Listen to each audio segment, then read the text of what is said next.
Guys, welcome back to Lawson's Car Reviews. My name's Tristan, and today I've got a special one for you. I'm going to do a comparison video of the Audi R8, which you're going to see a full review of, versus my Camaro.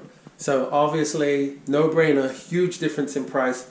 My car new, probably $30,000, whereas that one, when it was new back in 2011, was like $139,000. So let's just check them both out since they're both convertibles, both sports cars, and let's see how far the technology's come and just see what the main differences are.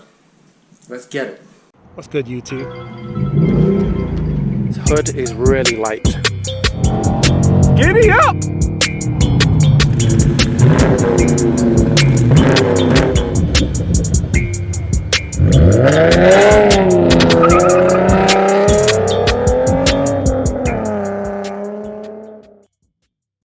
If you haven't already, be sure to subscribe to the channel and make sure that you hit the notification bell so that you can be alerted of any new uploads that I do, and hit the like because it helps the channel to grow. On with the video. Okay, we're going to do the cold start on the Camaro first. It does come with the standard Chevy key fob, which is a lot nicer than the old Volkswagen Audi key fob, which does not have remote start on it.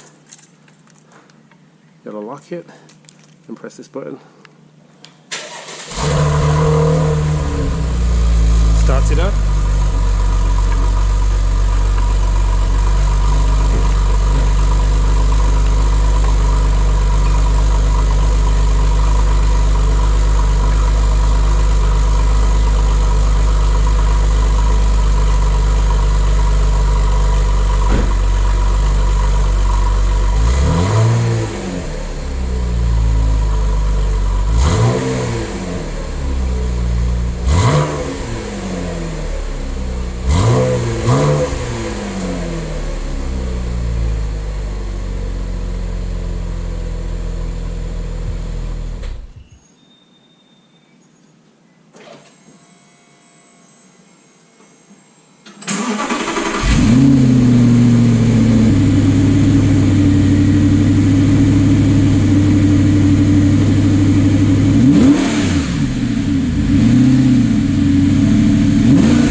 Okay, so since these cars are both convertibles, I want to do the review while the tops are down, so it's just easier to see everything on the inside.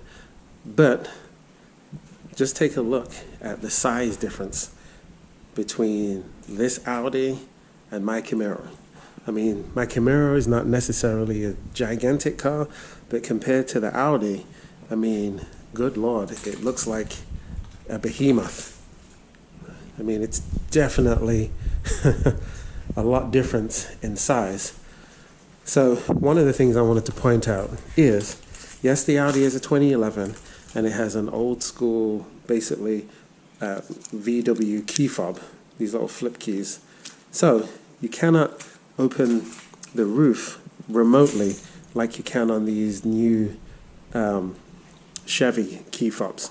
So in order to do that, what you do is you hit the unlock button and then you press this and you hold it, and then all the windows go down and you can see the roof function right here as it opens the hatch. So that is obviously one win for the Camaro, since you cannot do that on this Audi. You have to basically be in the car to press the button in order to unlock the roof. So let's go ahead and take a look at that too.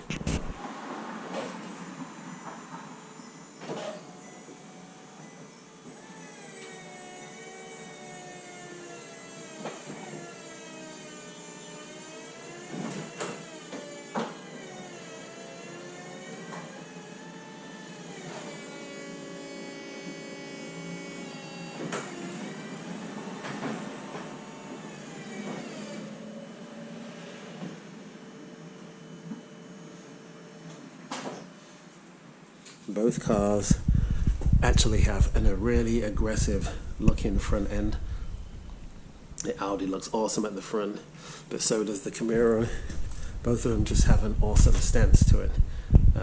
Definitely like the look of both cars, but just hovering the camera over mine, it just looks so gigantic compared to this Audi. It's actually quite funny. Give you a quick look at both the cars' headlights. Both cars have got LED daytime running lamps. So the ones on the Audi are much longer. They look awesome though. Very slick and super clear. Whereas the ones on the Camaro are a little bit shorter. You've also got these fog lights down the side, but it's kind of got that Transformer Optimus Prime eye looking headlight. So that's pretty cool. And then both have got kind of a decent sized grille. This is not all the way functional at the front, so this is closed up, but this does let air in, and the grille on the left side and the right side both help to cool the brakes. And speaking of brakes, that's where this car smokes my car. So first of all, these come with a 14.4 inch rotor, and they are two-piece rotors, and they're also drilled, and the caliper looks like it's probably a 6-piston caliper. If not, it's a minimum of 4, but it has the same size rotors at the front of the car as it does at the back of the car. So most cars tend to have a smaller rotor at the back, but this car has this same on all 4 corners, which means it stops really, really well, and I can attest to the fact that it does. Whereas mine has got much smaller rotors. They're probably about 13 inch. I'm not sure off the top of my head. And it comes with these Goodyear Eagle tires. They're run flats. Very nice tire. And it's 245 millimeter on the width of the tire. And then it is a 40 millimeter sidewall on a 20-inch rim. Whereas this one on the front are Pirelli P0s, and they are 235, 35, 19. So they're an inch smaller as far as the size of the actual rim. But the main difference is when you come to the back of the car, here's the biggest difference. The back of the car, mine also has two 45s again, but on the back of the Audi, they're actually 305s. So it's huge. It's a much meatier tire. If you take a look down here, you'll see way thicker than on my car. Let me step back so you can see the difference. So yeah, way more meat to the ground. Also, you'll notice that this has got quad tip exhaust versus my car that's just got the dual outlet at the back.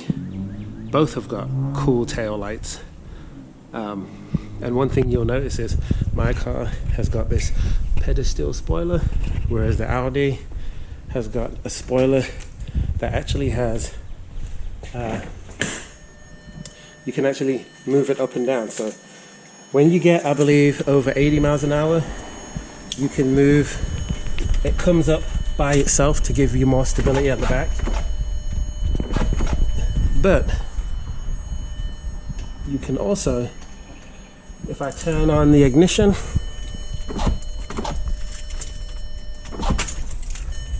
then you can manually raise the spoiler, take it down, up. So that is one of the cool features that this car has that my car does not have, is the ability to manually raise and drop the spoiler. And if you step back a minute, you can see how much higher the Audi is. I mean, the Camaro sits than the Audi. The Audi sits so low, and its stance is so big and wide compared to the stance of the Camaro. Another obvious difference is the engine on this is mid-mounted, so you have to get to it from the back. And because it is a convertible, you can't really see too much in there. Whereas with the Camaro, the engine is all the way up in the front. I'll show you that real quick.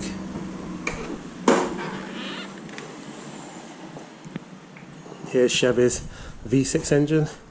So this one, being the V6, makes 335 horsepower, 284 foot-pounds of torque, whereas the Audi over there makes 430 horsepower and 317 foot-pounds of torque. So it is clearly way more powerful than what my Camaro is. The interior does leave a lot to be desired.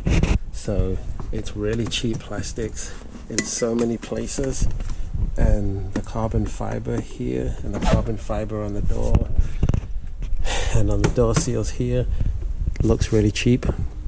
I'm not sure if it's real or if it's fake carbon fiber. I would assume for the cost of this car that it would be real, but very cheap. And then even around here you can see there's a lot of wear and tear, and it just feels like the interior is not at a premium level. And for a car that costs this much, I feel like it should have been. The seats are comfortable and well bolstered, but if you're a tall guy like me, it's very tight, very uncomfortable, and the seats do not lean back too much because there's nowhere for it to go. So the car drives fine. Also, you've got a manual parking brake, whereas I have a electronic parking brake in the back. And this car does come with heated seats, whereas my Camaro was not optioned with any kind of heated seats. So that is another difference. And if you twist this dial down here, it actually will hide the wing mirrors. But that's only if the ignition is on. So look, flip it, hides the wing mirrors, flip it again, wing mirrors come out. So that's a cool feature that my car does not have. But this is a really cheap font, doesn't look good even for 2011. So it gets dinged on that, and it gets dinged on the fact that it does not have a remote start, and I feel like it should, when my 2010 Impala even has a remote start. And that should not be something that you have to option in on a car that costs $140,000. For the Camaro, which most people would agree has what you would say a tight feeling cockpit. Well, compared to the Audi over there, this cockpit feels gigantic. One, I do like the Audi steering wheel, but the Camaro steering wheel is one of my favorites, and it's one of the big reasons I even bought the car. My car did not come with these big pedal shifters, but it's something cheap that you can add, and they're metal, so they feel good. And I put faux carbon fiber here, and here, and here, and to be quite honest with you, it all looks better than what it looks on the Camaro, which is strange. I mean, sorry, than what it looks on the Audi. My mirrors do not fold away, and they're a lot smaller. There's a lot less visibility in this car, and the door seals are really high. Or the, you know what I'm talking about, that thing. Super high in this car. But the interior in general looks nice. The seats are not as bolstered, but they're bolstered enough, and the general quality of the interior is nice. The stereo looks good, or the infotainment center. It's got the Chevy MyLink, and I believe this is the 7-inch screen, not the 8-inch. But it's pretty cool. It has Apple CarPlay, Android Auto, and the glove compartment is easier to use and easier to get to than it is on that car over there. And it is push button start, and I love these dials and these gauges in order to change the AC. And even though it is not a V8, this car is still pretty darn quick, because the transmission shifts a lot faster in this car with the 8-speed than what it does in that old car with a 6-speed. Those gear shifts are more brutal, but it doesn't feel as fast shifting.